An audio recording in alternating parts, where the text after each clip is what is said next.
want to get things kicked off here. It looks like we've let in most of the people in the waiting room. I also want to start introducing the judges, because we have some amazing investors here with us tonight that are going to be helping judging this.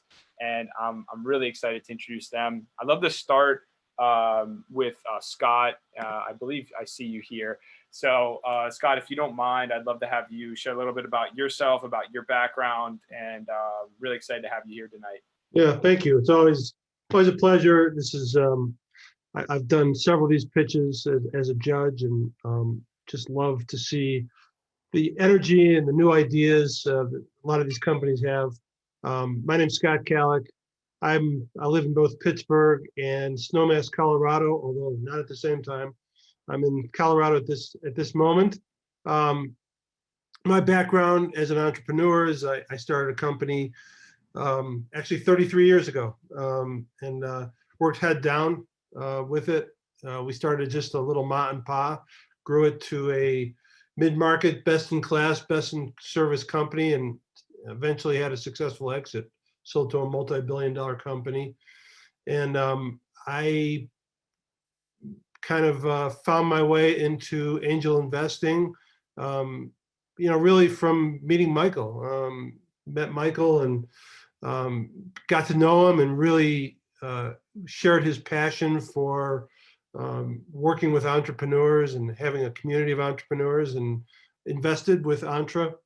And and since then I've invested in several companies as an angel investor. And I also went back to school. I got a certification in coaching, and I've been working with pretty much entrepreneurs and founders of companies to help them grow as both professionally in their company and personally, and better walk the walk of entrepreneurship. So thank you. Happy to be here. Yeah, thanks so much, Scott. Great to have you here at another one. And Scott's also going to be doing a lot of office hours on Entre too. So be on the lookout for those two. He's always looking to help entrepreneurs practice their pitch. He's taking questions and stuff like that a lot. So you'll be seeing those on the platform, and he's pretty active on there as well. Next up, we have Betty Francisco. I see you here. How's it going? How are you? And I'd love to have you share a little bit about yourself and everything that you've done in the startup ecosystem.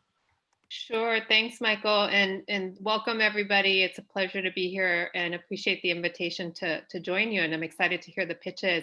So my name is Betty Francisco. I actually started my career as a corporate lawyer. So my focus was venture capital transactions, mergers and acquisitions, representing startups as well as investors. Then went in-house as general counsel to a couple of different companies. And I currently work for a nonprofit that's focused on asset building for families with low incomes.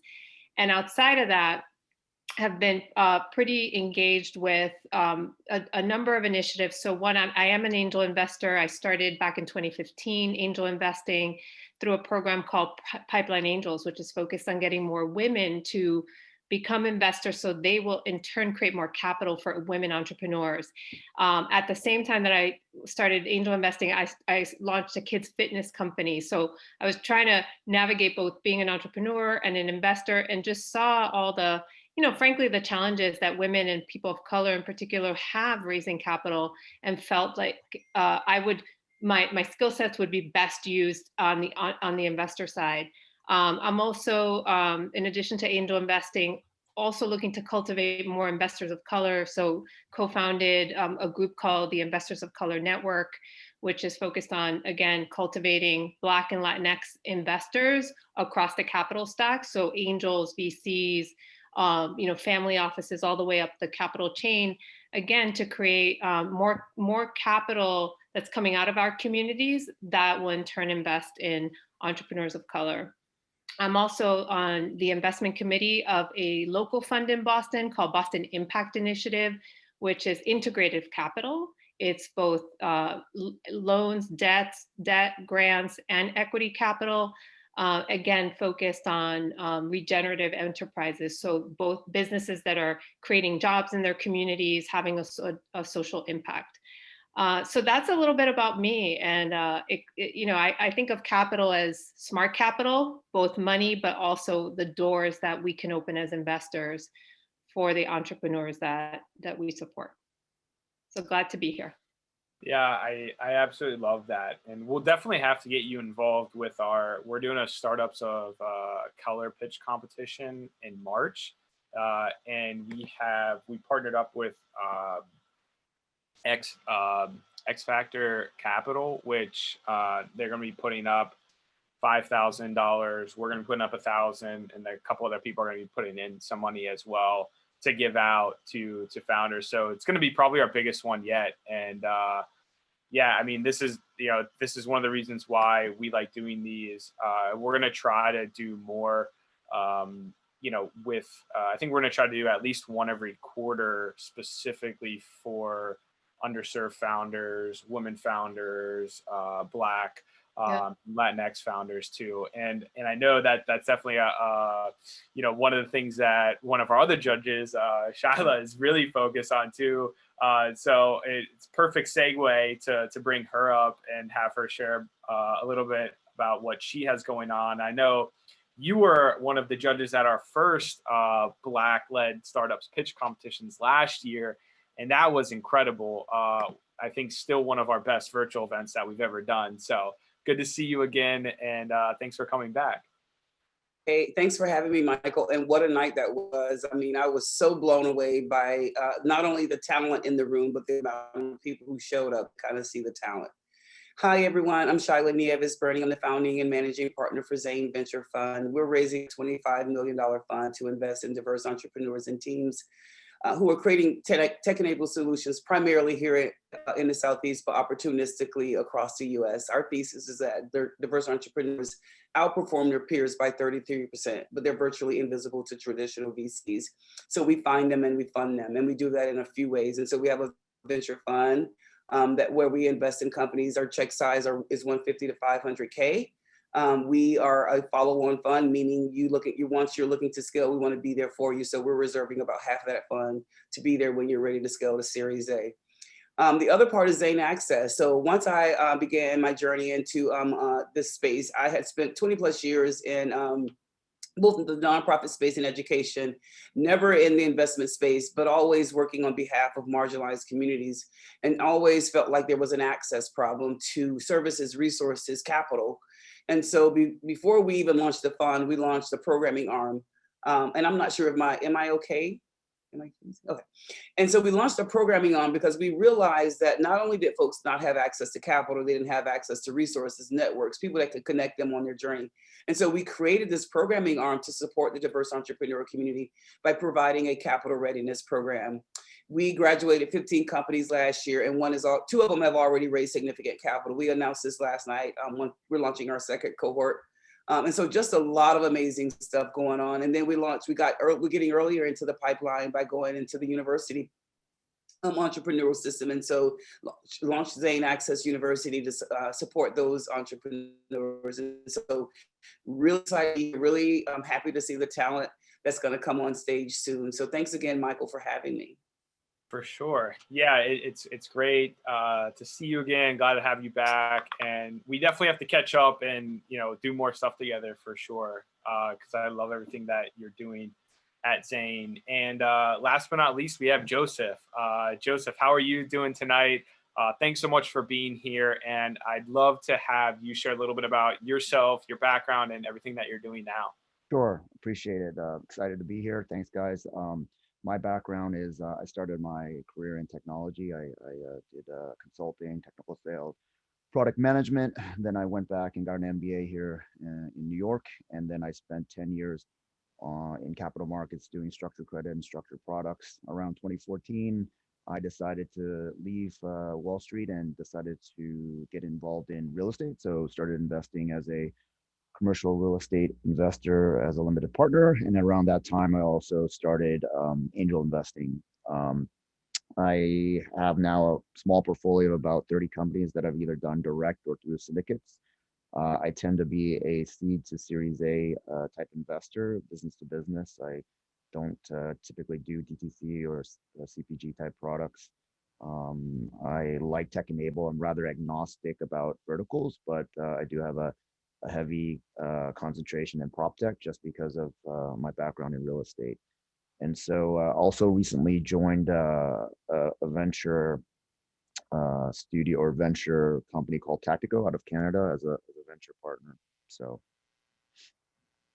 Fantastic. Well, it's great to have you here, and thanks so much for taking the time to be here tonight. And so, without further ado, I'd love to start kicking things off here with the pitches. So, how this is going to work is we have 5 startups pitching tonight. They're each going to get 5 minutes to pitch, which will be pretty strict on because we want to be fair to all the companies. So I'll have a stopwatch here. We're gonna have 5 minutes for each of the startups to pitch, and then we're gonna have roughly 5 minutes for the judges Q&A. I'll be a little bit lenient on the 5 minutes for judges Q&A because we want to be respectful of letting people answer questions. But we will hopefully be wrapping up right around what will be like 7:30 Eastern to announce the winners.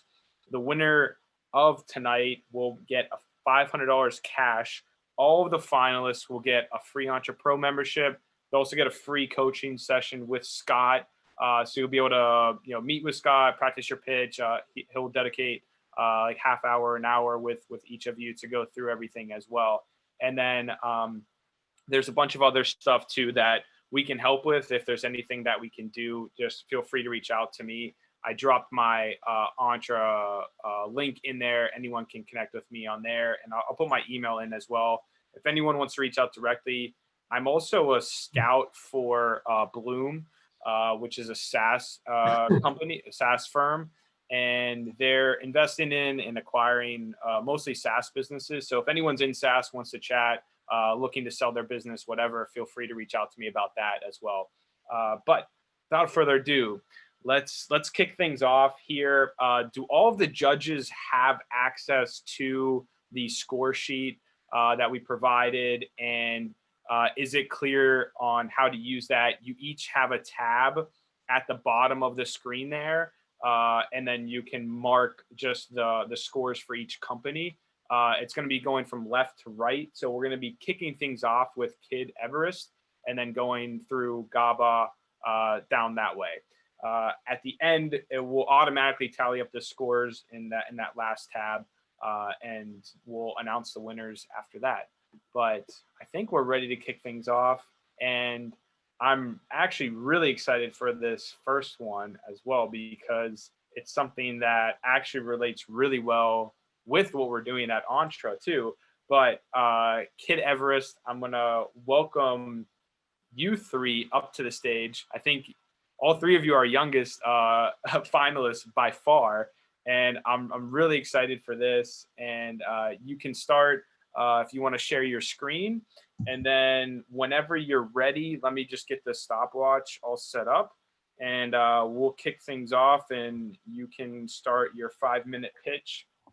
Real quick, all the judges are good on the score sheet? Okay, great. Wonderful. Fantastic. There we go. Okay. So let me just mute everybody else, make sure we're good. Okay, so we have Kayla, Keegan, and Ashley. All right, so I am ready whenever you are. Okay, great. I think we're ready. Fantastic. Go for it. All right. Well, welcome everyone. We're Kid Everest, the world's first crowdfunding platform safe for kids. We're presented here today by the founders. I'm Kayla. I'm Keegan. And I'm Ashley. Oh, sorry, it's not moving.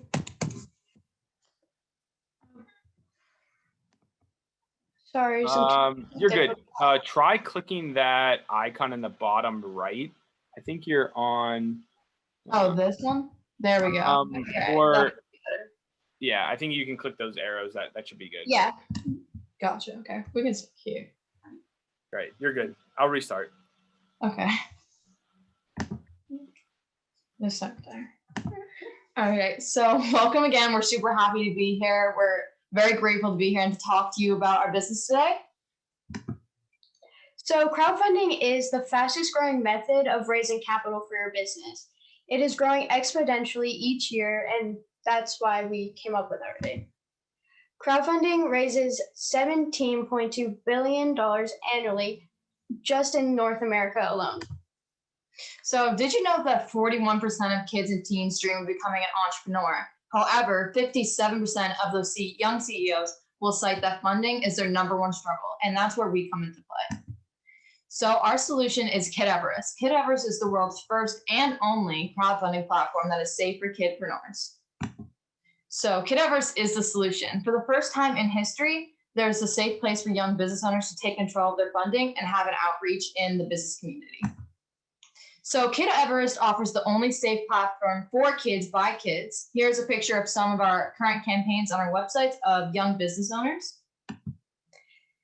So competition, well, there isn't any. The closest competition to us would be Kickstarter, which has a lot of problems, and Kid Everest is kid-friendly, it's easy to navigate and use, and we help our kids through the whole process by motivating them and helping them through everything they need. So if you don't believe us, Inc. magazine titled us the world's most entrepreneurial children. And if you don't believe them, Gary Vee has personally endorsed us not once, not twice, but 3 times on his social media platforms. So if we could talk a little bit about success, Kid Everest has only launched in March of 2020, and since then we have helped assist 20 young CEOs and raise over $7,000. It's important to note that we are a fully functioning website and are currently making money, are currently profitable. So talking about growth, we launched during the pandemic and persevered through that. We are slated to end the year raising $10,000 on our platform. Year 2 with similar projections and integrated into youth credit unions, saving programs, and schools. We project that by the end of the year, we'll raise $100,000 on our platform. By the end of year 3, we will project to grow into more markets with increasing reach into schools and helping nonprofit campaigns. Starting year 1, our platform was fully functional and we became profitable at month 6 with our entire traffic being organic. Year 2, we are currently working on getting into school districts and are offering high school credit for working through our curriculum. We will also be integrating into bank and credit union savings programs. Year 3, we can plan on continuing efforts with school districts and branching out into larger youth organizations. Profits. So these are some of the main ways we make money. We make money from our main platform fees. Consulting, a large amount of our money comes from pitches and donations to us to help create our website, and merchandise. We have stickers and sweatshirts and things like that sold on our website. So right now we're trying to collaborate with Junior Achievement, and Junior Achievement is the leading youth organization that teaches kids entrepreneurship and financial literacy. They teach to over 3 million students year round. We also think it's important to give back to your community. So we reached out to a local food bank, and for every $1 on our website that's donated, a meal is given to someone in need. So our exit strategy, currently we're planning on sticking with Kid Everest for the long haul. We're really passionate about what we do and hope to stick with it the entire way. It's the only platform out there, so we're kind of the only outreach for young CEOs to successfully raise money for their business inventions or prototype. We help amplify the voices of young entrepreneurs, and that's really what we're all about. We're super passionate about that, and we're here to stay as long as we're able to. So thank you guys so much for listening to our pitch. We're so grateful to be on here. And if you have any questions or need more info, you can check out our website or email us or look at our Instagram. Great job. Under 5 minutes too. Fantastic. Great pitch. Do you want to just leave your slides up just in case the judges have questions about the slides, or if you need to go back to them? Just to give everyone some context too. How old are you, by the way? I'm 14. I'm a freshman in high school. I'm 13. I'm in 8th grade. I'm 13 and also in 8th grade. Wow, amazing. So 14, 13, and 13. Are you friends or are you sisters? We're sisters. Okay, awesome, amazing. All right, great. So I'm sure the judges have some questions here, so I'll pass it over to them, and we'll have another like 5 minutes or so for some questions for you. Okay, great. I'll start. And you know, this is probably one of the first pitches I've ever seen where I think I smiled the whole way through. This is you guys are amazing, and thank you for being here. And but my question is, how do you choose how to disperse the money? Which which entrepreneurs you're going to be giving the money to? How do you make that decision, and what's your what's the process you guys go through? So actually, for each individual campaign, we have donors come on our website and they can donate to any campaign that they choose. It's not really like we don't disperse the money how we think. It's whoever donates to that specific business gets the money donated to them. I see. Okay, thank you. Yep, thank you. So Kayla, Keegan, and Ashley, you did an amazing job. That was an awesome pitch and really, really well done. I have a 12-year-old and a 15-year-old, and they couldn't do the same thing. So thank you for just an amazing job. So I have a couple questions. So one, when you say it's kid friendly, so any kid, like what's the youngest child that uses your platform? So do you have to be minimum of 13? It's a question, right, to comply with sort of the regulatory framework. And then how do you deal with parents? Like, do they have to help the kids set up their page?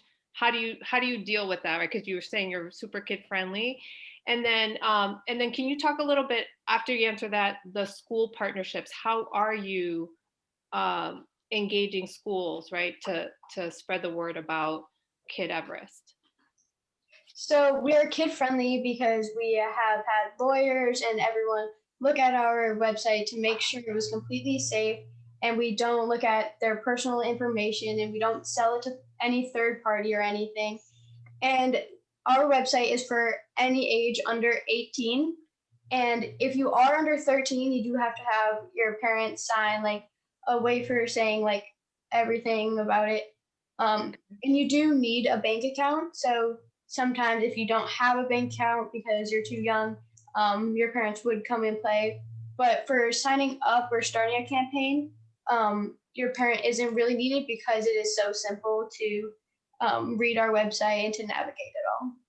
So it's only until the payment is needed that the parent bank account has to be connected, right? Yeah. Yeah, that's usually how we make sure that it is safe, or we make sure that the parents are aware that they're doing this, because usually a young kid wouldn't have a bank account. So with us needing a bank account, that usually means that there is a parent or guardian involved in making sure that they know that they're doing this. Okay. And then how are you getting yourselves, like how are you connecting to other schools? So at the beginning of the year, we were starting to put on programs, or kind of like what we just did here, a pitch explaining what we do and how we could help people into schools. But unfortunately, when COVID hit, we were strictly online and everything was quarantined. So we weren't able to get into those schools. We thought about an online option. However, I think that working with kids over computers is kind of more difficult. So we're just going to wait it out. But we have thought about other options over the computer or online. Yeah, I think your junior achievement, using junior achievement is brilliant, right? Because they have such a big footprint. Nifty is another one, right? They teach entrepreneurship classes in high schools. That's another potential partner for you. Okay, thank you. Congrats, guys. Thank you. Thank you. So, and a really good job, Kid Everest. I'm really proud of you, and even the way you're answering the questions. So good job on that. I have a few questions myself. And I guess they're not so much questions, but maybe some feedback. So on your why, I think, yes, crowdfunding has become very popular. And I would want to know the whys behind why you created this. Just a little bit more, right? Because I think you left that out in terms of explaining your whys. And if you have that, you can definitely share it with me now. You go ahead, or I can ask the rest of the questions. And the other thing is, you talked about Kickstarter being a problem.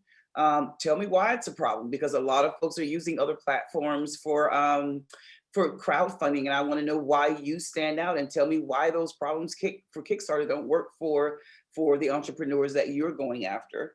And then the last thing, so I love that Gary Vee is supporting you. Did you all ask him to invest in your company? And if not, I definitely will go back and ask him to become an investor. Yeah, we definitely will. And for the Kickstarter question, so Kickstarter is just a lot harder to navigate, and you also have to be over 18. Okay. And so we're more directed at kid businesses because they don't have a place to go. And all the adults do. They have Kickstarter and other crowdfunding platforms. Yeah, that's kind of what pushed us to start our business was we were all super entrepreneurial at an even younger age. And I think we tried getting onto Kickstarter at like 8 years old. And it was such a struggle for me, or we couldn't figure out actually how it worked.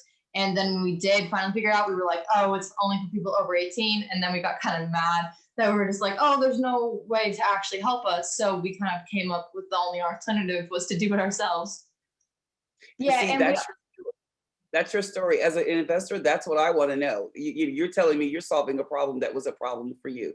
Go ahead. I'm sorry for cutting you off. You're fine. So I was also gonna say we also take less percentage than Kickstarter does out of the donations for their campaign. We take the lowest out of any crowdfunding platform out there right now. Okay, and that's good news, but I also want to know how you're going to make a profit. Taking a lesser amount is great, but then what's your upside on that? So, and those are all things that you're working out. You're very new. You're doing a great job, and I'm really proud of you. You guys did a great job tonight. Thank you. So we also make money from like merchandise, sweatshirts, hats, stickers, whatever we're selling. And we also make money from like being a part of other like workshops and business like classes and things like that we teach. Okay, very cool. I'm going to give Michael my email address to pass along to you because one of my advisors works with Junior Achievement, and that'll be a quick entree for you to get in front of them and sort of pitch your company. Okay, great. Thank you. You're welcome. I guess I'll go last. First, I want to say, ladies, awesome job. I'm super impressed, especially given your age. I have a couple of young daughters, and hopefully they can follow in your footstep. Who's kind of advising you guys, and how did you guys come up with this idea? So we came up with this idea from actually a school project where we were like tasked to come up with something an idea or business that could change the world. And we were always like entrepreneurs, like we're always making like stuff and selling it like at school and stuff. And we realized that our like parents or like family or friends had to always fund the money to start it. And we realized that not everyone was as fortunate as us to have that. And so we came up with this idea to help other kid entrepreneurs start up their business and get the seed money to start or the money to continue their business to get it going further. And yeah. Fantastic, fantastic. Just a couple of comments. I would, say, let's say that. Do you guys have a good understanding of kind of your financials? I know you guys are maybe a little bit young to understand like CAC and things like that, but I think a deck, a slide, a couple slides there. If you guys understand those numbers, being able to speak intelligently to investors about that, they'll be super impressed. I'm a numbers guy at the end of the day, and I think you guys got a great idea. I'd like to see kind of broken out the various different buckets, SaaS versus selling merchandise versus consulting. Some are obviously going to have greater contribution margins and things like that. And as you guys think about building a business, you probably want to concentrate on the most repeatable and the highest margin part of your business. But other than that, I think you guys are onto something. I think it's a great job. I'm going to recommend that my kids check out your website and maybe get a project on there. Great job, ladies. All right, Thank you. And one last comment, you may want to may want to add a slide of a story of a business that did really well on your platform. I think just sharing, a success story puts it all in context. So think about that. Yeah, thank you. Well, fantastic pitch. Really, really great job. I'm actually very excited about this and very intrigued with it. It fits actually really well with what we're doing at Entre. So there may be a way that we can collaborate in the future, or maybe do like a kid pitch competition or something like that with you guys soon, to get some more kids involved with this, with Entre and with what we're doing. But really loved it. I'll definitely be connecting you to the investors. We're going to connect all the finalists with the investors afterwards. We'll just make introductions for everyone if anyone wants to follow up. Yeah, definitely great job. That was a great way to start the event. And we can keep things moving. So if all the judges are, it looks like most of them, I think I filled out the scoring sheet. We'll give another couple minutes here, but if you guys could please just pull down the screen sharing, and then we'll bring up our next startup here, which is going to be Candace and Gaba. So very excited for this one. I'm also going to be dropping in all the links and stuff to the startup. So Kid Everest is just kideverest.com. If anyone wants to check it out, I'll drop in that link here as well for them. So anyone can check it out as well. And great job. So fantastic. And looks like most of the judges are all set. Candace, I see you are here and ready to rock. Do you want to pull up your deck, and then I'll get the stopwatch ready to roll, and we'll get things kicked off here in just a minute. Okay, let me just double check the scoring sheets. Looks like we're all set.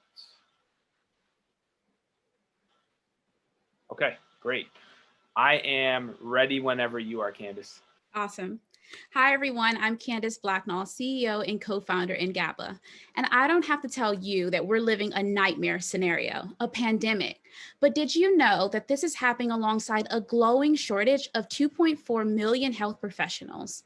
And the sad part is that millions of diverse and compassionate future doctors, nurses, PAs don't even make it past the applicant stage in the life cycle. The problem?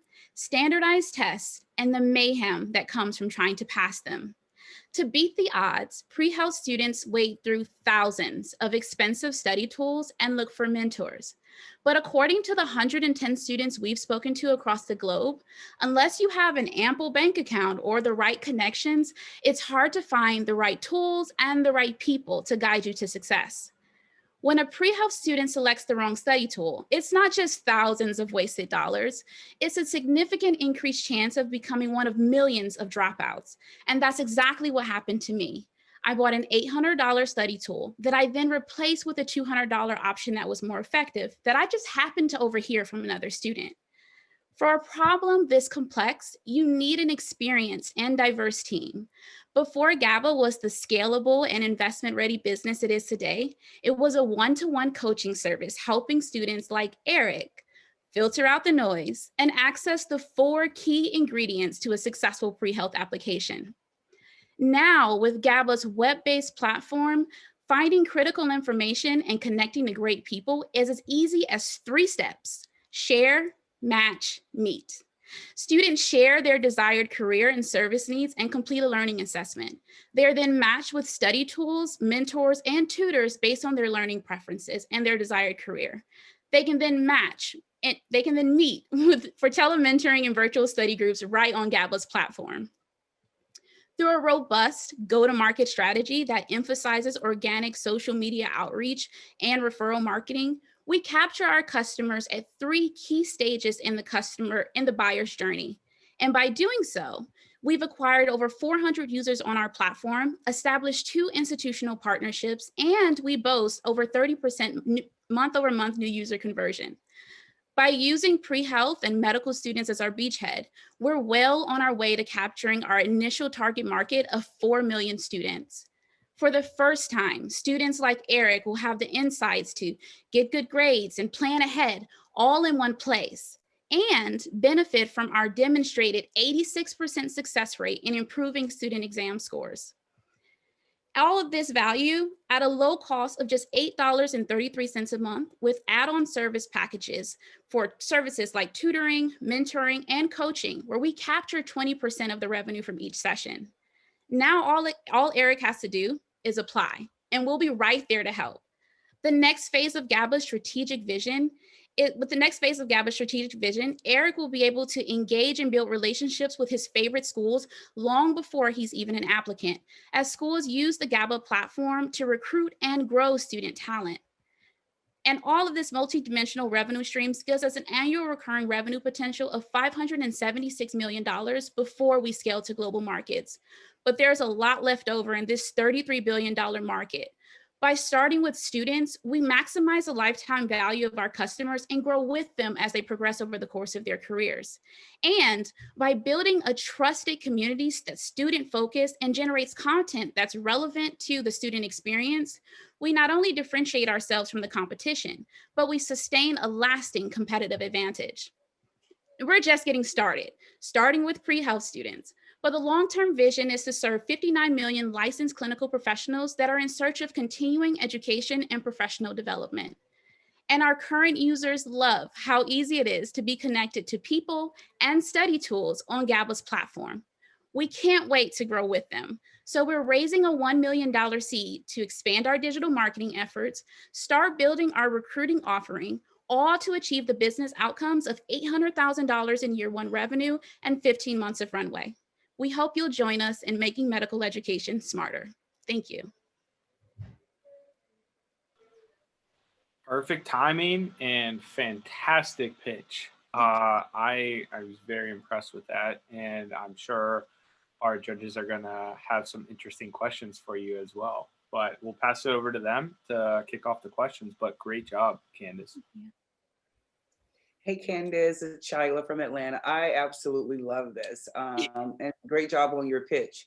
I have a couple of questions though. Yeah. First of all, you're mentioning the Kaplans of the world. Like, how is GABA? I mean, cost is one way to compete with them, but how do you compete with such a brand name as Kaplan? That's one question. And then the other thing, go ahead and answer that and I'll ask my next one, I'm sorry. Yeah, so Kaplan primarily focuses on physicians and doctors that are already established. What we've learned through our discovery process is that's actually not the most sustainable way to build in a marketplace of people. Physicians are busy. They don't have time to mentor and coach a variety of students. So Kaplan really does get their advantage based on their name. But incidentally, Kaplan is trying to expand its current offering to be somewhat similar to what we're doing now. So in that way, we have a jump on them. They're definitely one of our competitors, but I think that by combining and crowdsourcing a lot of people and building a marketplace of thought leaders, we outpace them in terms of our ability to service our students and offer them a diversity of packages that would fit their needs. Okay, and then the other thing, how is GABA sort of able to filter out all of the other sort of books and resources? Like, how are you going to be able to filter that out? It seems like if you put in a certain thing, you're still going to get that same information coming up in terms of the types of resources that fit your style. Yeah, so the algorithm takes into consideration where a student is in their journey to medicine. So a pre-med student wouldn't get, or a pre-health student that's going into a DO or MD program wouldn't get the same recommendations. We also take into consideration their learning assessment results, and then we factor that in across all of the trends across the platform. There's a lot of dynamism in what students use for their licensing exams, which is something that we wouldn't have known before GABA. And so we take all of that data and we're able to aggregate it and make a more precise picture of what a student should use based upon the goals that they input into the platform.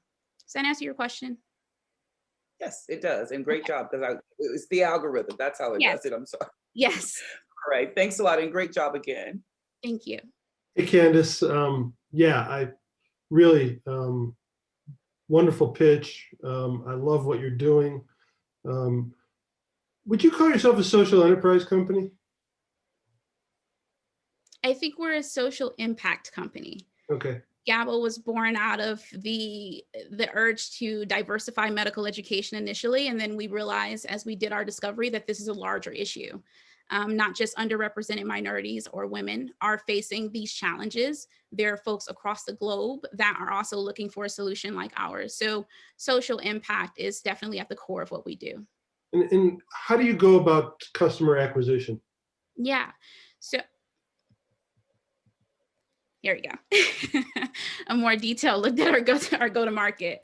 So we leverage quite a bit of influencer marketing. We have a Gabinator program, which are influencers that are in the medfluencer space that have an engagement rate of between 10 and 20%. Those individuals actually are incentivized to host their mentoring and things like that on our platform. And also there are weekly events that they host and Q&A to kind of keep our community growing. And so that's one way. The other way is we have a very organic relationship with our community. GABA's initial 200 users that we acquired on our prototype were actually earned by just conversations on Reddit. We noticed that by having a conversation with a student on Reddit, the context is already established. And we would notice that if a student checked out our website and then came back to the conversation and said, this was great, we get a monthly increase of about 20% new user signups for that day. So we've continued that strategy. It's kept our customer acquisition cost at $20. In the long term, we intend to expand our Gabinator program in Q2 and continue those strategic partnerships with schools and organizations like the Student National Medical Association and our recent partner, the American Medical Student Association as well. So at a CAC of $20, your payback is about a little over 2 months. Mm-hmm. All right. Okay. Right. Hey, great job. Thank you so much for being here. Thank you. Hi, Candace. It's Betty. Great pitch. Really, really awesome work you're doing. So can you talk a little bit more around your traction, right? So how many, you talked about the pilot of 200, where are you now? And then secondly, if you could talk about how long would someone stay on the platform, right? Because it's sort of like there's a life cycle to it and then they don't need it anymore. And I'm super interested in what you talked about, expanding to the clinical professional market, because that's an even bigger one. Yeah. So just your thoughts about when you might do that. Do you have some initial user feedback on, around what they would be looking for? Yeah, actually. So we're always in discovery at GABA. We have 400 users and 400 plus users on the platform currently. And of those, 20 of them are actually licensed professionals who are just there to give back and nurture the next generation of young leaders. We've taken those 20 professionals and we've created focus groups to figure out what that professional development or continuing education offering may look like. We're still in the early stages of discovery with that, but we've gotten great insights and are actually positioning the product right now to be able to fill that void. So initially the platform was not designed to have events, kind of like Entre, and our professional members of our community said that's a value add for them. That's something that they would stay on the platform for. So now we actually have webinars and community events on a weekly basis that they either host themselves or we host on their behalf to continue conversations that are important in med tech, healthcare, health equity, and things of that nature. The overall lifetime value of our customer right now, they started as a junior pre-med, is about 7 years. We're lucky because we're choosing health professionals who stay in school the longest. So our job at this point is to raise the capital to be able to grow as quickly as they evolve. We actually graduated our first class of students this past May. The first few GABA students that started on the platform graduated, and they're still with us as residents and mentors and tutors to this day. So you have about a year, right, of people that stayed on, and do you know, is there a number that's dropped off? How much have you retained from that original? Yeah, so we are still trying to calculate our churn. The initial model with GABA was not a paid model for our prototype. The actual paid offering didn't go live until December. So we've not been able to measure the churn at this stage. What we do know is that 67% of our users are active within a 7 to 14 day period.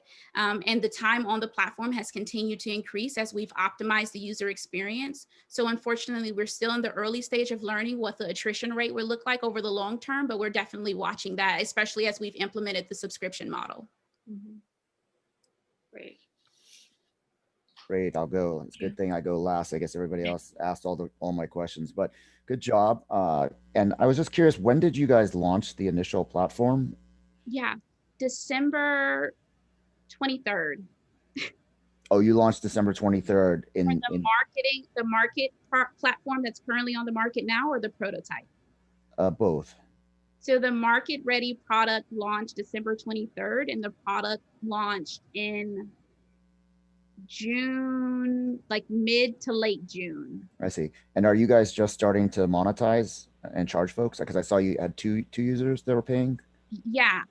So we actually have 5 customers at this point. We had a revenue model pivot, to be quite frank. So initially, the revenue model for GABA was 4 different tiers where users would pay subscription for a subscription level for each tier. And honestly, we heard back from our users that it just didn't offer them the flexibility that they needed. Some of them wanted more tutoring, some wanted more mentoring. Some wanted just like a base access to the platform, but weren't really ready to commit to something long term if they didn't need a tutor or didn't need a mentor. We actually pivoted into the a la carte model maybe as early as a couple of weeks ago, and adjusted the revenue model based on that feedback. So there's quite a bit of learning to do, but so far we've seen that our sales have increased as a result of having made that transition. Got it. Are you guys doing any search engine marketing? No. Okay, like paid advertising, like Google or anything like that. Is that any in the plans to scale? Yeah, so eventually, and that's why we're raising, eventually we want to go back into having some digital ads. We ran a few kind of pilot ads to learn what kinds of copy would resonate with our customer segment. And to be quite honest, our customers tend to, I guess, based on what we learned, we either weren't saying the right things or they hate ads. So I think there's quite a bit of learning to do. Because we're a bootstrap company, we opted, instead of putting a lot of funds into like Facebook ads and Google ads, to use what's been working for us, which is organic social media outreach. We are building a learning community. And so a huge component of that community is the people. So instead of doing more ads, we pivoted those funds into focusing on our ambassador program and incentivizing that. And that's actually been generating continued return for us. That's good. I think there's, a multi-pronged approach to, as a startup, you can't have too many channels when it comes to branding and awareness. Okay, I know it's early. I think my only comment is, as you start to get more data in the next 3 to 6 months, to better understand CAC across the different channels, and as you said, lifetime value, and as you work out the revenue model, because it'd be interesting to see how many nurses or pre-med nurses or doctors or physicians assistants is the representative totally, because, and then how many of those potential users you guys have captured, because there's no, I just get a number. I think you flashed it across, was like 576 million, but I'm a little slow. I'm a numbers guy, but I'm a little slow. Like, I don't understand how, if you step by step in a slide, this says, this is what we charge $8. We think we'll get, 5% of the market. The market is there. Maybe I missed that slide. Yeah. It's just, I didn't cover it in the pitch. So we make some assumptions. We're assuming that we'll be able to scale to capture 40% of the market. There are some assumptions about how the credit packages for the add-on services will sell. That's based on a price analysis that we did with our competitors for pricing, ranging from anywhere from $14 an hour to $110 an hour. So we've made the assumption that in terms of our package distribution for those add-on services, 100% of them will buy our $9.99 one. 100% may end up buying our next tier, and then it'll kind of taper off down the opposite direction as you go more and more expensive. So that leaves us up here with this breakdown, with the bulk of our revenue comes from actually that monthly subscribing fee. So $400 million with the capture that I just mentioned. And then this is the capture of revenue from those individual credits at 20%. So our cut, if the assumption for how the packages will be distributed holds. And then because we are building the recruiting offering for schools, hopefully at the end of year 1 Q4 or beginning of year 2 Q2, which is why we're raising, we'll be able to charge schools about $6,000 a year, and that'll also add into another layer of our revenue streams. Okay, all right, very interesting. Okay, thank you very much. I think it was a good presentation overall. Thank you. Thanks so much, judges, for the questions, and Candace, fantastic job pitching and great job answering the questions as well. Let's keep things moving. Next up, we have Michelle. I think I saw Michelle here. Hey, Michelle. Hello. What's up? All right. Well, if you don't mind, we can just jump right into things. If you can share your screen. Yeah. And then let me reset this, and then let me just make sure all the judges filled out the scores. And I think we're good to go. Okay, I think we're all set here. Yeah, I can see that. I think we're all set. All right, great. I'm ready whenever you are. All right, let's get started. Hi, everyone. My name is Michelle, and I'm the founder of Alavi. We're a modern wellness brand delivering the most delicious, functional snacks to elevate you. So we're eating more than ever, right? At the same time, we're prioritizing your health and longevity. The issue is, or the gap that we're noticing, is that there isn't something that can combine both. Something that could provide something convenient, delicious, while at the same time benefits to our bodies. And so that's where we come in. I met my co-founder, Nikki, while teaching fitness classes at Equinox. And together we shared this common passion for wanting to help others live their healthiest, strongest lives. While at the same time, we were struggling with giving our bodies the proper nutrition they needed. We were juggling very demanding corporate jobs. I was working in digital marketing and sales, and Nikki, my co-founder, was working as an accountant for PwC in mergers and acquisitions. So we have this business background that's perfectly complementary for running a business, but at the same time, we bring this authority in the health and wellness space and understand our consumers' pain points because it was our own. We saw a gap, and then we also saw an opportunity. Over half of consumers want functional benefits with their foods. And the category growth rate is almost 8% for functional foods, marrying global collagen market and the healthy snack market. Our approach is unique, and this is where we stand out with our competitive advantage. We're making sure that every product we put out under our brand is delicious, providing a functional benefit, and at the same time rooted in driving velocity. We want to make sure that our consumers have this love brand association with Alavi so that they'll keep coming back again and again. We launched with a MLP, or a minimum lovable product, taking marine collagen, an ingredient that provides so much benefits to strengthening our bodies. But at the same time, it's notoriously difficult to create a food product with it. That's why no other company has really nailed it. We have a unique process in really formulating our products. And that's how we came up with our first product, which is a marine collagen protein bar. So how did we do? Well, we launched just a couple months before the pandemic, right? A year where bars actually plummeted, but instead we experienced incredible growth. And that speaks to our very digital focused strategy. We're bootstrapped to date between my co-founder and I, and have a higher than industry average repeat purchase rate. We attribute it to the brand, the innovation, and our strategy. We got early access to Air One Market in LA and have been receiving very organic press because it really resonates with consumers that there is so much intentionality behind a product that's really rooted in empowering and elevating them.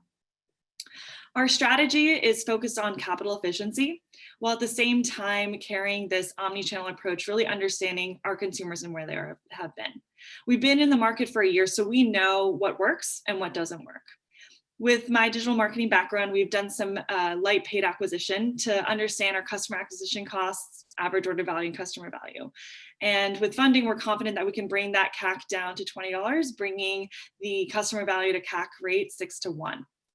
At the same time, we're really leaning into different channels because we believe that our product would really thrive being at different touch points, but with a strategic lens. So how are we going to position and take our business to the next level? We're already thinking about how to increase our margins, how to drive down at the customer acquisition cost. And that's already getting started with our evolution from bars to bites. This was consumer requested and driven, and we're planning on using the digital levers that have worked this past year and really leaning into that, as well as pulling other ones with our digital focus.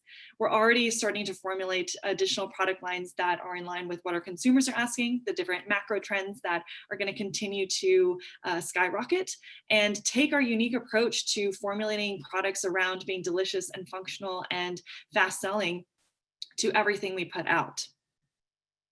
Our raise or our ask is a 500,000 pre-seed round in the form of a safer convertible note. The majority of our focus is going towards marketing and sales.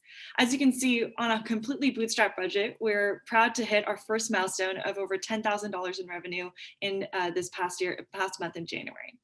Our goal is by the end of 2021 to hit over $100,000 a month, getting us to over $1 million run rate, over $1 million revenue, so that we can position ourselves for a next funding round in a couple years. When I think about, the consumer product industry, it's ripe for acquisitions and exits. You can see on the right all the different instances of the most recent acquisitions. These bigger food companies, they know that they can't compete with these smaller, innovative brands, and so the partnership really makes sense. And then for the smaller brands, it's great because we're so mission driven. We want our products into more hands, and so we're getting that distribution opportunity in a couple years. But just in this early stage, we're already confident that we are positioning ourselves for that strategic acquisition in 5 to 6 years. Our approach is to look at. Michelle, I have to cut you off just because you're over 5 minutes. But great presentation and great pitch. But I want to get to the questions here, just to be fair to the other startups here. Yeah. I was on my last slide anyways. All good. All good. All good. Joseph, do you want to kick things off this time instead of going last? Get your question in first. That doesn't matter to me. Are you guys manufacturing this in the US, and what's kind of the capacity? Yeah, great question. So we have a co-manufacturer in LA, and they have the capacity to scale with us. They're already working with some of the biggest food snack brands in the country, and we intentionally chose them so that they can scale with us. Okay. And what's kind of you said 50% margin currently? So that's with the bites. So with our bars, we're about 35-40% margin. So that influenced our decision to transition to the bites so that we can have a higher one. And do you expect that margin to go up as you increase as volume? Exactly. Price breaks? Exactly. Okay. And what do you expect that to be, once you're scaled up? So it depends on how much we're doing for our production runs, but with that funding amount, we're anticipating around like 60 to 70% margins. Okay, what kind of production runs are you doing right now? We're doing the absolute minimum because we're bootstrapping everything. So we were doing 5,000 bar runs. Mm-hmm. We're coming up with our most recent one at 10,000 bites. So that's going to be our largest one. So that's the kind of drawback of bootstrapping, is that we can only do the absolute smallest at the moment. Got it. And how do you see, competitors? I mean, this is obviously a very, very crowded space. How are you guys kind of, differentiating yourself amongst the, many other kind of bars or bites? Yeah. So if you're looking at my current slide right now, kombucha is the category that's super saturated. Chocolate is a super saturated category. So how these companies won is by creating that trust as a brand with their consumers, that they are going to be, no matter what, always delicious, functional, with that high quality and that integrity. And that's where we're going to stand out. And that's where we have stood out. We're on shelves with bars half the price of ours that have way more marketing spend, and we're still outperforming them on retail. And that speaks to the integrity of our product and the quality that our consumers resonate with. Okay, very good. Thank you. Good question. Hey, Michelle, it's Shila. One question. So I didn't see anything, and maybe that was on another slide, about who's the nutritionist on the team. So I have a background working with Dr. Andrew Weil, who's in the integrative medicine world. And then we also worked with food scientists with our co-manufacturer to formulate everything.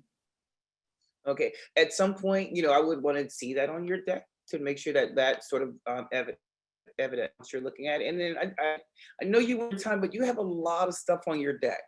And so if you can condense some of this, it would be great, especially from an investor. I'm trying to figure out like where to go. And it was just a lot to consume, but great pitch. And I love what you're doing in terms of, reinventing this product for some of us.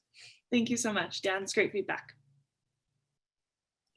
Hey, Michelle, great to see you again. Good to see you too. Yeah, great job.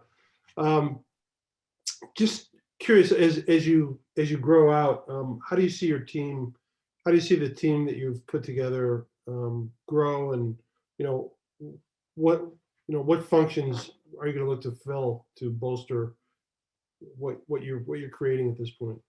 Yeah, that's a great question. So as we scale, we plan on really building out our sales and marketing team. That's the biggest kind of key hires that we see as our initial one. So sales in terms of, instead of relying on brokers and distributors, having something internal and in-house so that we can keep our margins high. And then marketing, just because we're such a digitally focused brand, creating content and engaging with our consumers is really how we're planning on winning. So that's going to be our next hire, so that my co-founder and I can focus on operating the business and scaling. Nice. Great job. I've told you this before. I love your energy, and I love the positive, just the positive image you bring forth. So great job. Thank you so much. Hi, Michelle. So great presentation. So here's what I wasn't clear on, right? Because this is being positioned as a food product that has health benefits. What is the specific health benefit that marine collagen, if that the active ingredient, what does it do? Am I going to get better skin? Am I going to lose weight? What's going to happen if I eat this? Because I missed that. And then where do you find it? Like, is that why it's so expensive to produce?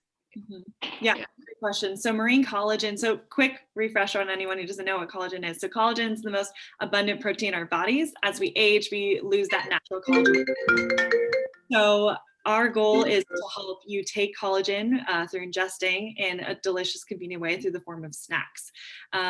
So benefits of collagen: they help with skin elasticity, they help your hair and nails stay strong and grow faster. They also help with joint health support and gut health support as well. Wild marine collagen, we source it from wild caught Pacific cod, and it is the cleanest source of collagen. It's more bioavailable, meaning that your body can produce or absorb it more efficiently than other sources. And protein is an essential macronutrient. Like, if you're not getting enough protein every single day, your body will shut down. And most of us are under eating protein. And so our job or our mission is to help make sure that you're getting the essential ingredients such as collagen, plant protein, and antioxidant superfoods in a delicious, snackable way that you can stick to every day. Yeah, thank you for that. So that's where I'd love to see more of that, like here. And I know there's certain claims. I mean, as a lawyer, right, I can tell you probably have to check all your health claims and health benefits. But I think leading with that, because I can't differentiate this, right, from the plethora of different products in the market. But I think it definitely, I like where you're going with it. It's just making a little bit more visible. And then on the because I know you come from the fitness industry. I spent 8 years working for a high-end fitness chain that got bought by Equinox, by the way, Sports Club LA. And so I think that's an interesting way to sell, but it is a devastated market right now, right? So I think that meaning fitness is like you can't really sell it in a gym because not a lot of people are going there. So as we think about COVID and what's happened to the fitness industry, just where I think partnerships with potentially fitness brands could be interesting. Also, the studio memberships like ClassPass, Fit Reserve, partnering with them so that at least you could get your name out across brands that are already well trusted, right, in the fitness space. And then I'm curious about, like Whole Foods. Like, I know it's hard to get shelf space, but have you looked at partnerships like that as well? So I want to address the first part first, because I thought it was a great point. So yes, I agree. Gyms right now are not doing so great, but who's doing really great? Peloton. And so that's really something that we're leaning into as a digital brand, is really leveraging and harnessing those partnerships with Peloton instructors, Barry's instructors. Barry's is actually crushing it in their digital at-home fitness. And we've already have like strong partnerships with them, just having fitness connections. So again, digitally focused, we're always leaning into how can we leverage those partnerships on a digital way. And that's actually something that we can do both after COVID as well. Right. in terms of Whole Foods, yes, we've like considered going into Whole Foods, but then the pandemic hit, and then that really made us think about our business strategy, because with retail, there's slotting fees, there's, you know, distributor margins, there's the wholesale margins that you have to think about. And as a small company that's, you know, doing small production runs, it's still bootstrapping. It didn't make sense for us because we're really thinking profit, how can we set ourselves up for the path to profitability fastest? And so COVID's almost been a blessing for us because it forced us to focus on digital and get really close to the customer and understand them. It's definitely a channel that we see ourselves expanding into as we grow and get funding, but it's not our first priority because we've seen so much success digitally. Our second priority will be Amazon, Thrive Market, all these online marketplaces that consumers are already going to shop. It's low hanging fruit, and then expand strategically once it makes sense. And once we have investment partners that are on board with that, to go through UNFI and different distributors when we're ready. Yeah, I could even see this in like subscription boxes or in food, you know, like what is all those food things you have to cook. Like I don't buy them, but this is the one thing you don't have to cook, right? So just having a nice dessert or treat in there would be very cool. But anyway, thank you. This is great. Thank you. And I wish, I could like provide more context or information, but I want to be respectful of time and have to stick to the 5 minutes. For sure. Well, great job, Michelle. And yeah, if any of the judges or people want to follow up, just we'll make introductions after this, and so that if people want to ask additional questions and stuff, they can. But really great job about the pitch, great job answering questions, and thanks so much for being here. Fantastic pitch. I think there was a couple other people that have questions in the comments too that you might be able to help answer as well. Next up, we have Stefan from Breeze. Stefan, where are you at here? There we go. Can you hear me? Yeah, cool. How's it going? Are you ready to rock? We've done 3 pitches. We have 2 left. Everyone's been doing, like, the first 3 pitches were phenomenal. The last 2, I think, are also gonna crush it. So very excited for this. Let me just reset the stopwatch for 5 minutes, and then make sure the judges have the score cards filled out, which I think we're pretty much good to go. Let me reset this. And okay, Stefan, do you want to pull up your presentation? I know you were trying to figure out how to get it full screen, but regardless, I think you'll be able to roll through it. There we go. Sweet. Looks good. Can you guys see it? Yeah, it looks good. Great. Awesome. Well, I am ready whenever you are. Excellent.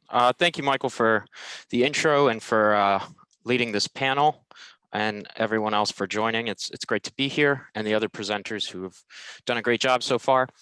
So our company is called Breeze, and the concept is a platform that lets guests at restaurants submit orders and payments from their phones. Now, the problem for guests at restaurants is that they face frictions when they're trying to order and pay at restaurants. Like, it can take a long time for your server to notice you, printing receipts is annoying, and as a result of these frictions, they tend to spend less at restaurants.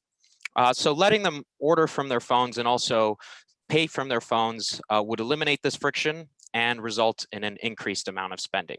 To be a little bit more specific, industry analysis and our own studies have indicated that this increase in spending would amount to roughly 10 to 15% additional revenues for the restaurants. So it's a pretty significant value add financially for these businesses, and for customers, it's also pretty intuitive that letting them click a button and get a drink refill adds convenience.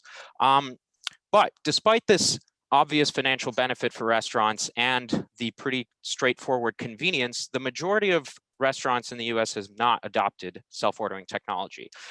Before the pandemic, 7% were doing it. After the pandemic, it's grown a little, but it's still less than 15% of restaurants in the market. And so for us, this was an interesting question. And we discovered after a lot of research that the reason the restaurants haven't really embraced this technology and its potential for boosting their profits is because the existing products have done a pretty poor job of creating a good user experience. Specifically, we'd go as far as to say that they kind of misinterpreted the problem that they're supposed to be solving, because their platforms, they're designed in a way that presumes that it's always undesirable to be submitting orders through a person, and that every order at a restaurant should be happening through a device like a phone.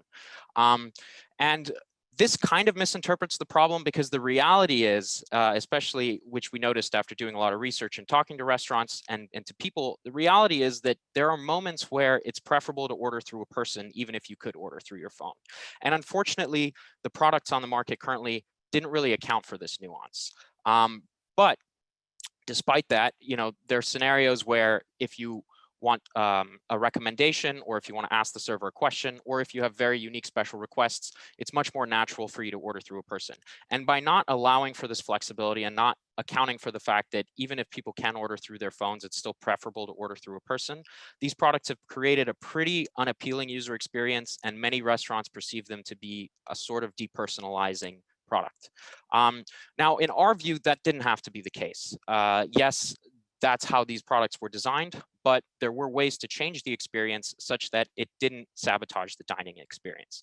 And that's why we created Breeze, to try and create a product that did achieve these goals. And the way that we did this, the two differences in our design is, first, customers can freely mix and match how they order. So if they want to just submit their drinks from their phones and order everything else through their server, that's completely feasible. They also can just use their phones for reorders, or just for paying the bill at the end, and use their servers for everything else. And then the second key difference is that the servers have their own portal that lets them see all of the customer activity, and also lets them control how it goes to the kitchen in case customers submit their entrees and their appetizers together, to make sure that those are not sent straight to the kitchen at the same time. And it also lets the servers add to their order pretty flexibly, and the customers would still see all of these submissions, regardless of whether they came from their own device or from a server's device on their own phones. And so the result is that customers can flexibly do both, and that lets them click a reorder button or submit an order through their phone when that makes the most sense, if, for instance, the restaurant is busy, while also having the freedom to submit through their servers if that happens to be more convenient for them. So we launched in December, and the proof of concept was very encouraging. Customer satisfaction rates were very high. They indicated to us that they didn't feel as though service had been worsened. The servers also indicated this, and the kind of conclusion they came to is that it freed up time for them to focus more on substantive interactions with customers, because they were spending less time on menial things like printing receipts. So we genuinely feel like we have achieved the goal of creating a self-ordering experience that doesn't depersonalize the restaurant experience. Financial effects were also very encouraging, a 15% increase in check sizes. Quickly to go over the numbers, Breeze generates revenue through card transactions. So we don't charge restaurants very much. We just have partnerships with the cards, and then that's how we generate our revenue. That's pretty much it. Our distribution channels mostly are achieved through our partners. And our team consists of industry people who have restaurant experience, and also some folks with financial backgrounds. All right, right on time. I was just about to. Should I keep the slides open? Yeah, keep the slides up just in case the judges have questions on the slides. But great pitch, and very interesting business, especially for right now, for sure. So let's open up for the judges to share. Hey, Stefan, great to see you again. Glad to see you here. Can you talk a little bit about what your traction's been so far, and who you're working with, and what the reaction's been? Yeah, sure. It's great to be here, Scott. Thanks for the opportunity. So we launched in December at 2 restaurants in the New Jersey area. They are owned by a franchisor who just operates those 2 restaurants, but is part of a parent company that has another 25 locations. So we're beginning to roll out in those additional restaurants. We've started in 1, and the plan is to roll out to all 25 by the time it's warm in the Northeast, where they're located.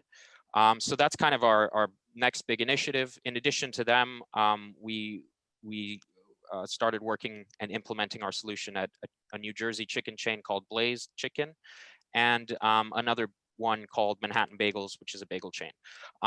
The other sort of group of customers that we acquired pretty recently and will begin using Breeze when it's warm and when they have outdoor seating are 3 breweries also in the New Jersey area. So that's so far our traction. We're currently operating live in 3 places, and then we have another 6 that are set to begin using us in the next 2 months, and then another 24 once the biggest client that we're currently implementing in is ready to use us in all their locations. And what's your revenue so far per restaurant? So far, it's been $250 a month.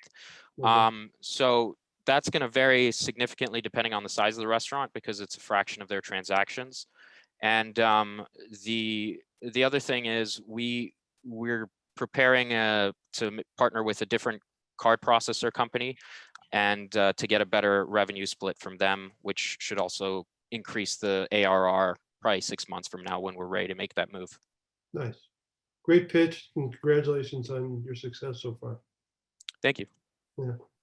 So, hey, Stefan, as someone who likes sort of an engagement, a dining experience, how does that take? I mean, you said it doesn't take away from it, but I think a lot of the restaurants you named seem to be casual restaurants where folks aren't really looking for that dining experience. So would love to see how that, like, I mean, I know you've only had a couple of customers so far. Would love to see how that sort of shapes up. And then the other thing, how many customers do you actually have on your, I don't know if you have beta customers on your app. How many folks are actually using that? Yeah, those are good questions. So regarding your first question, we think that this is not a realistic product for a fine dining establishment. And it's not because we think it does detract from service, but because there's so much complexity in the operations of a fine dining establishment where removing some of those from the job of a server would create problems that would prevent them from doing a good job at serving customers. So I don't think this would be a problem at places with more basic operations, and it hasn't been so far. But because of how they're branded, because of how the servers are as carefully curated as getting special outfits specifically made for them, and because that's the norm at fine dining, we don't think that this is a likely solution for them, at least not in its current form. And then in terms of fast casual, what we did when we were coming up with this concept is trying to understand where it's appropriate and non-intrusive to use technology during a dining experience versus where it really is not pleasant and kind of ruins the vibe. And we identified that there's specific places where it doesn't ruin the vibe. But the way it has to be executed is to be very subtle and to never obligate a person to use the technology if they don't want to, and to always make it very obvious to the person that there's still a server present and they can turn to them whenever they want. And so to that end, the way it's panned out is that customers decide how much to use the platform based on their own tastes. What we've seen is there's some demographic patterns.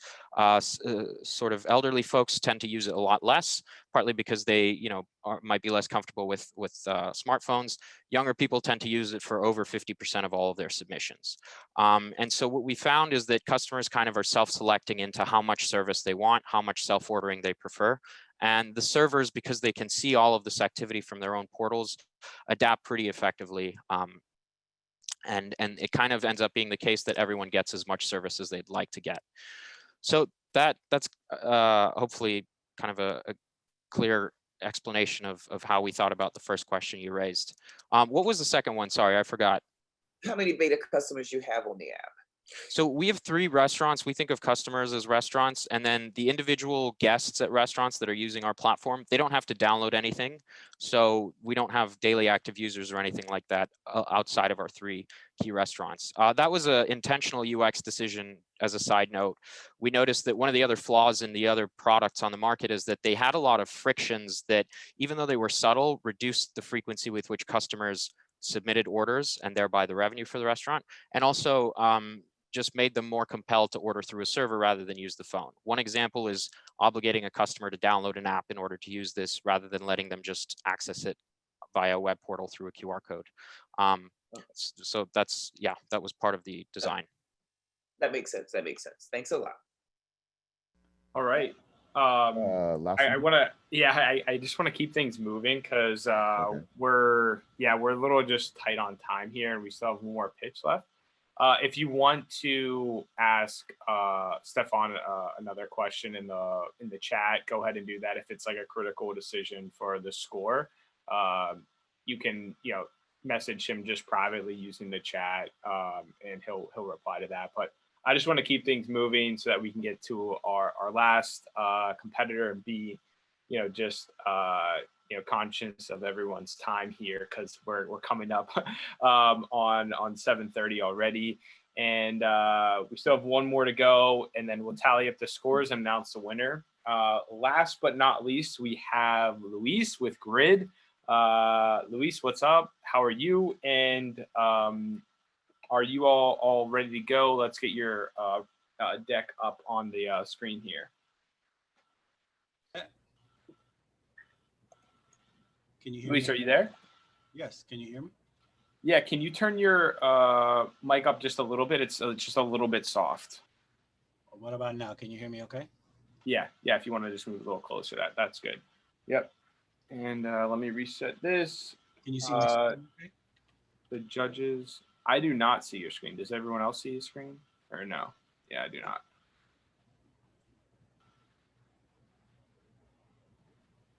Okay, let me try one more time. Okay. 1 second. Wow.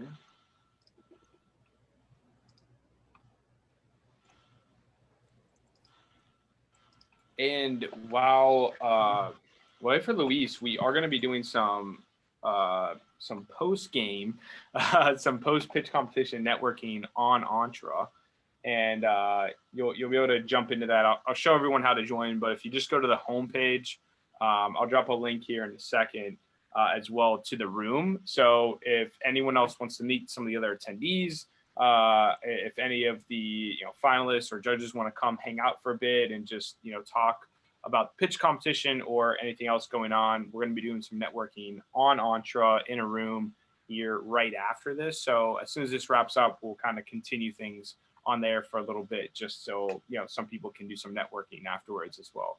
But all right, cool. The presentation's up and ready to rock. Luis, I am ready whenever you are, my man. Can you see my screen and hear me okay? Yep. I'm ready. Well, good evening, everybody. My name is Luis Gonzalez, founder and CEO of Grid. We are a mobile app-based delivery service that will basically deliver anything you need right to your doorstep. As you guys pretty much well know, we live in a world where everybody needs everything delivered now and right away. Whether you're a business or an individual, we all want to be able to push a button on our phone and get anything we need delivered right to our doorstep. If you take into consideration local businesses needing critical parts and supplies delivered right away to minimize loss of production time, they don't have the time to be running around or sending employees to pick up these parts and supplies that they need. Whether you're a brick mortar retailer or distributor, these types of businesses need to have some type of same-day delivery service to remain relevant and compete with the booming e-commerce, because everybody wants to order everything online. As individuals, people don't want to wait for next day delivery anymore. People don't even want to bother ordering something online and having to go to a store and pick it up or deal with curbside pickup. Or if you look at platforms, extremely popular platforms such as Facebook Marketplace, people don't want to deal with the hassle anymore of having to set up meetup times that works for everybody or a safe pickup location. And if you throw the COVID climate in the picture, people are definitely a little eerie about having these face-to-face contact with strangers. So what we're doing with Grid is we're just simply bridging that gap between buyers and sellers, businesses and distributors, and providing a very easy to use mobile app where you can go on there, request a delivery, and we'll deliver everything you need right to your doorstep. We'll act as your last mile courier, and that's the solution that we're going to provide to businesses and individuals. The last mile courier market is a $30 billion a year industry, and it's showing a significant growth potential within the next 4 to 5 years. And that's primarily due to the e-commerce boom, and also because of the way things have changed due to the COVID pandemic. Currently, believe it or not, there's only one other company out there doing what Grid is setting out to do, where they're delivering everyday items for businesses and individuals, but they only have a very small footprint right now. So that market is wide open for us right now. A lot of the popular delivery services that are app-based that you might be familiar with, all really focus on food delivery, whether it's from a restaurant or for groceries. As far as our company, even though we were just founded in August of last year, we've been able to accomplish a lot. We've already started the alpha testing phase of our app. Beta testing is scheduled to start March 20th with local businesses that we already have signed up in agreements with and drivers that we have recruited. And they're on board with us with the understanding that they're going to help us with the beta test process. We've already started our brand marketing campaigns, and we've been able to get fully insured, which was probably the biggest hurdle I've ever dealt with in my life, but we were able to finally accomplish that. So now we're fully protected. As far as the team is concerned, I myself am the founder of the company. I have over 20 plus years experience in the transportation and logistics world. So this is my background. This is a space that I've been in pretty much my entire career. And same on the technical and sales side, our team members have over 20 years of experience themselves in those respective areas. And we've been able to bring advisors on board on the financial side and business side that is also related to transportation and logistics. Now, because it's so vast, our customer base, because literally anybody can use Grid, we really needed to focus on an ideal customer profile to come up with our go-to-market strategy. And what we decided to do is to focus on automotive repair shops and help with the parts distribution that these shops need.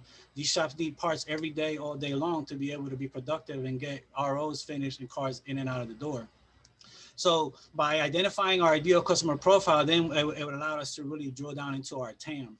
And what we're hoping to do this first year from Q1 to Q4 is do our beta testing, focus on the integration into that market. And then by Q4, expand to the southeastern part of the state of Pennsylvania and really grow our sales and help us obviously offset our burn rate and focus on driver recruitment.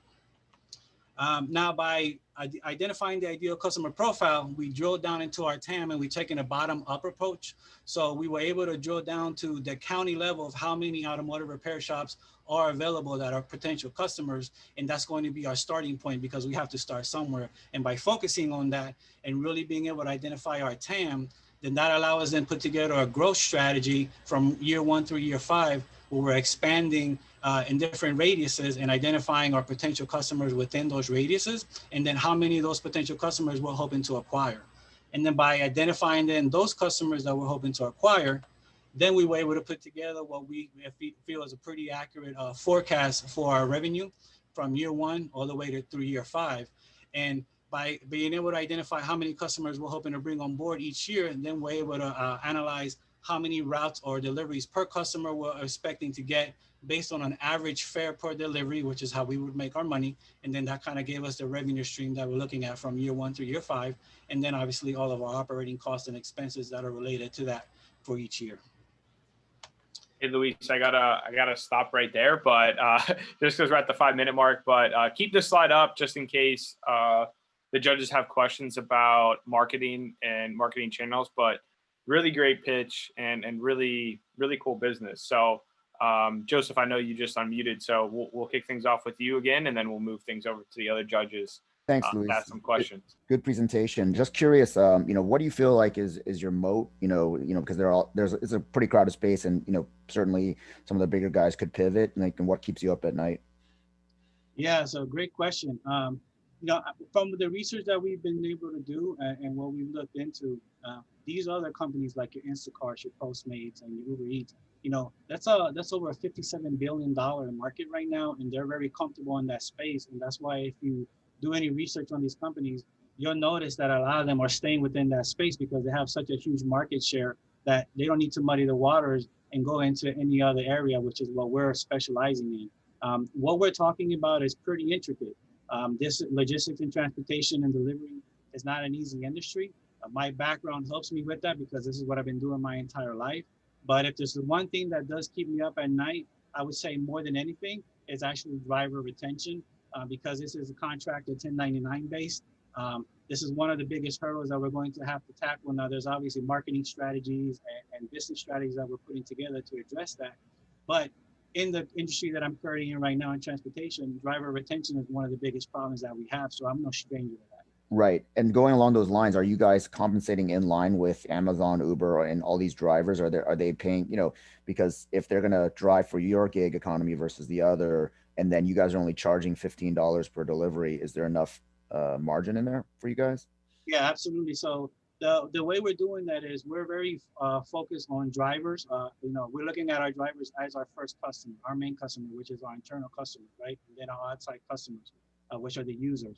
So the rates that we've been able to put together are based on what the typical Uber, Lyft, and Instacart companies are paying, and we're actually slightly higher than that.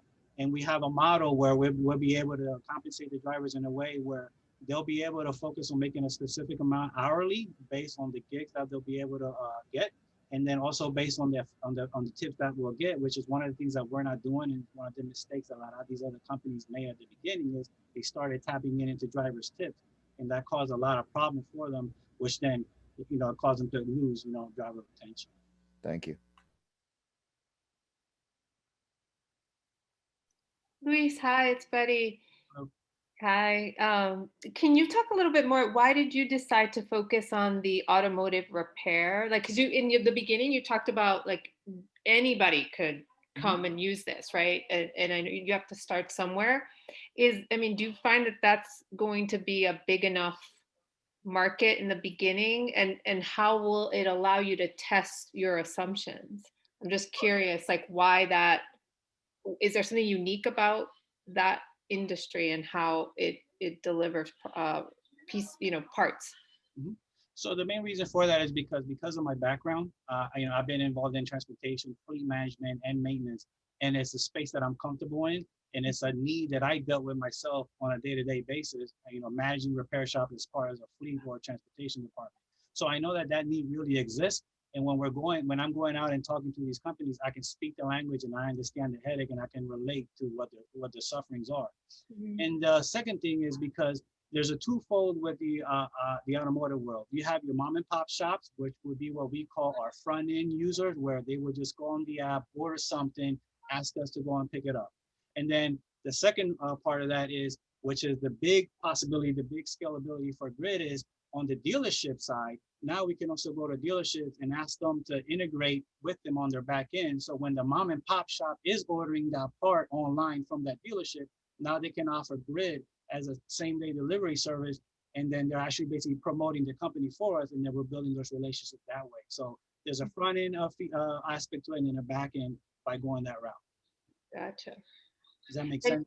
Yeah. And I wonder why your pricing model is based on like an average delivery fee, but it's regardless of distance.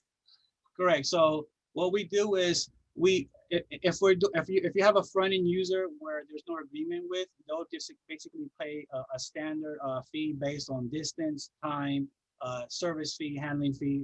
It's an algorithm of an actual math analysis that goes together into calculating that fee. If it's a customer that we bring on board with a user agreement, then we agree on, okay, anywhere from 0 to 5 miles, your minimum fee is going to be $12.50, right? 6 to 10, 15 miles is X amount. And then we're basically bringing them on board with the understanding that no matter what kind of delivery you're asked, as long as you're within this mileage or distance bracket, that's the fee that you're going to get paid as a customer, as long as you're part of that service agreement. So yeah, it's all fair based. Yes. Right. Okay. Thank you.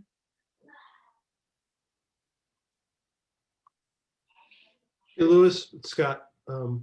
Sir. Great presentation. Thank you for being here. Thank you. My question is more toward your cost of customer acquisition. How does this work for you? What's the model that you built out to determine that? Yeah, so currently we haven't really been able to hone in on that, being that we haven't officially launched yet. We're gonna, like I said, we're gonna be beta testing in March of next year. So some of these marketing channels that we're using, especially social media, which is the biggest one, we're doing some really small ad spend, like anywhere from $250 to $500 a month, on social media.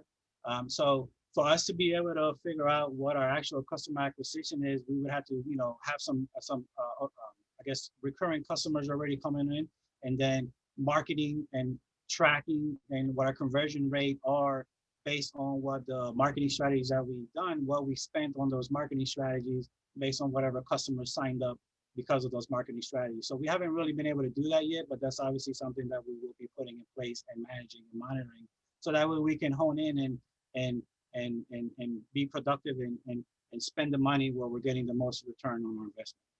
But we just haven't been able to do that at this point. Okay, I have a couple more questions, but I'll privately send them to you. But thank you very much, and thanks for being here. And yeah, and look forward to seeing you in the future. Absolutely, thank you. All right. Well, great pitch, Luis. Really, really well done. And yeah, definitely keep us posted on your launch and stuff. I want to, look out for that as well, because I think you got an interesting idea here for sure. But with that being said, that was the last pitch, the last startup pitch. I'm going to let the judges take a few minutes, tally up their scores here. And it looks like we're going to have a pretty tight race. As of right now, we have a tie. So we're going to have to figure out what to do with that, unless the judges want to edit their scores based on now that they've seen everything. So I'll give them a couple minutes here. For everyone that wants to, let me just do this. Sorry, I shared the wrong screen. Got too much going on here. I want to show people how to join the networking. So right after this, we're going to be jumping on Entre into just like a networking room. So all you'll need to do is, I'll send the link here in a second, but you just click this join button right on the homepage, and then just click join the room. But I also dropped this room link in here. So if you already are logged in, it will take you directly to the room. And then you can just jump in there, and we're going to do some networking. Everyone can kind of meet each other, hang out, ask some questions, share what people are working on. We can let people know what they thought of the pitch competition, and we'll have some fun on there as well. So I'll drop that link in there for people who want to come hang out once we announce the winners. But great job tonight, all 5 of you. We had Kid Everest, Gaba, Alavi, Breeze, and Grid. So what I want to do too real quick is, and I want to thank the judges as well for coming out here, but I think it'd be cool to see what the audience thought of this as well. So I'll add it in. Who was your favorite pitch? Let me see if I can do this. So yeah, it might be too hard to do right now, but if you want, you can share in the chat who you thought your favorite pitch was. I'm going to drop in everyone's website here as well, so that people can follow up with the companies if they would like. If they want to learn more about any of the companies, that they can very easily here. So let me just drop this in the chat. That didn't really work that well. Give me 1 second. Let me just do this instead. So here's kideverest.com, gogaba.co. We have lavi.co, breezetap.com, and griddrivers.com. So let me just drop all these websites in here for everyone. And if anyone wants to connect with me, feel free to reach out. We're always trying to do stuff. We're doing a pitch competition every month. So the next one is going to be March 31st. That's going to be a Startups of Color pitch competition. So we're only selecting finalists that have a founder of color to pitch, and that's going to be a $7,000 cash prize with some of our partners also putting up capital for that. If you're interested in applying for that, you can click on this link here. And if you want to just attend, you can click this link here. I'm going to put this in the chat as well for anyone who wants to apply. Well, we're going to be doing one of these every month. So hopefully there will be, we'll see some of the people in the audience at this in the future as well. As we wrap things up, let me just check the scores. Okay, so yeah, this is going to be interesting. All right, so we do have a tie, which we haven't had before. The judges did change their scores, but it ended up being a tie again anyway. All right, so what we'll do is, I guess we'll just split the prize money then. So each of the top 2 companies will get $250 each. And, great job tonight. I was impressed with all the companies, and thank you for the judges for being here. I'll let each of you kind of sound off right after we announce the winners here. So for everyone else, it was very close, and each company did fantastic. The top two winners, which the first time for this, but the two companies that are going to split the $500, we have Candace with GABA and Michelle with Alavi. So congratulations to Michelle and Candace. Fantastic job pitching. And congrats to the other companies too. You'll also all be getting free Entre Pro memberships. So just send me your Entre usernames and we'll upgrade your account for free. We will also, you also get a meeting and a coaching session with Scott as well. And really, really great job, everyone. And I'll definitely be following up with all of you as well, because I think there's probably some other investors that we might be able to introduce you to as well, just through our network and with Entre. But great job tonight. Michelle and Candace, I'll reach out to you separately to send the money. And do any of the judges want to sound off before we move over to the Entre room? If Scott, Joseph, Shila, Betty, thank you so much for being here. I'd love to have you each share any final thoughts and where people could follow up with you or learn more about what you're doing or follow you on social, or where should they reach out? Yep. First of all, I thought it was brilliant to open up with Kid Everest. I was moved by their presentation. That wasn't planned, but it worked out great. Yeah, I mean, I was moved by, their energy and their presentation. I thought really exceptional grasp of a business plan, especially by Candace and Michelle. Just really had, a real good grasp of their numbers and their direction. And, and I love the energy and the ideas of all five of the participants. So really enjoyable. Great to see what people are doing, and feel free to follow up with me on the Entre app, on LinkedIn, or just text me. I put my information in the chat. So thanks so much for being here, and just an honor to be with you guys. And I'm gonna go next because my internet is a bit unstable and I don't want to lose it. So this was absolutely amazing. I really see, especially, the young people coming up, that just grabs all of our hearts. So thank you so much for giving me the opportunity to see these folks and be a part of tonight, Michael, and the Entre team. You can reach me at Shila Nieves Burney on all platforms, or Zane Venture Fund on all platforms, and our website is zane.vc. And I congratulate the winners, and thanks again for the opportunity. Great having you here, Shila, for sure. Thanks so much. Betty or Joseph, feel free to go next. Betty, ladies first.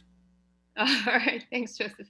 So this is such a treat for me. Thank you for inviting me. It was an honor, and I love the absolute diversity of the entrepreneurs and the company. So this is really nicely put together, Michael. And I also want to commend you on how well prepared all of you were. It is hard to pitch. We know that, right?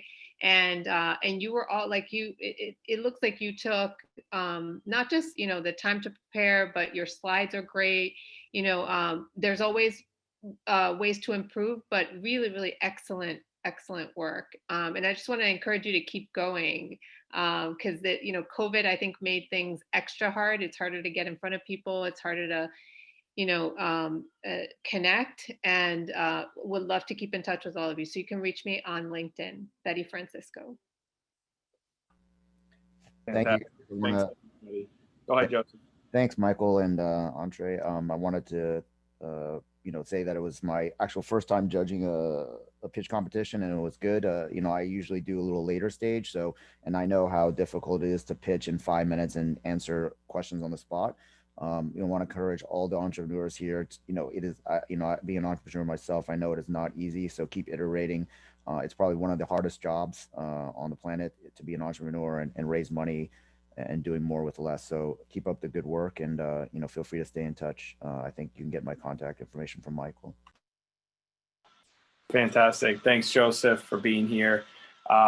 Betty, Shila, Scott, thank you all so much.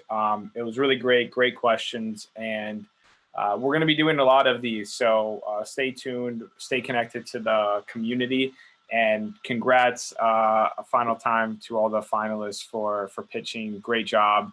And like Betty was saying, keep going. Let us know how we can be helpful. This is why we do these. We want to be a resource for all of you. So if there's anything that we can do to help, just let me know. If you want to, practice your pitch, we do a lot of investor office hours and all sorts of these events and rooms and stuff. So feel free to reach out to me. I'll drop my email in here for everyone as well one last time. And then we are going to be moving on over to Entre Room. So I'll drop the link in here. If anyone wants to pop in, come on and network. We're going to be hanging out for a bit and just relaxing for some post-game networking. So hopefully see everyone on there. If anyone has any trouble joining, it's just on the homepage. But everyone have a great rest of your night. Have a great week. And, stay safe, stay connected, and let us know how we can be helpful. So take care, everyone. Have a great night. Thanks so much for coming out.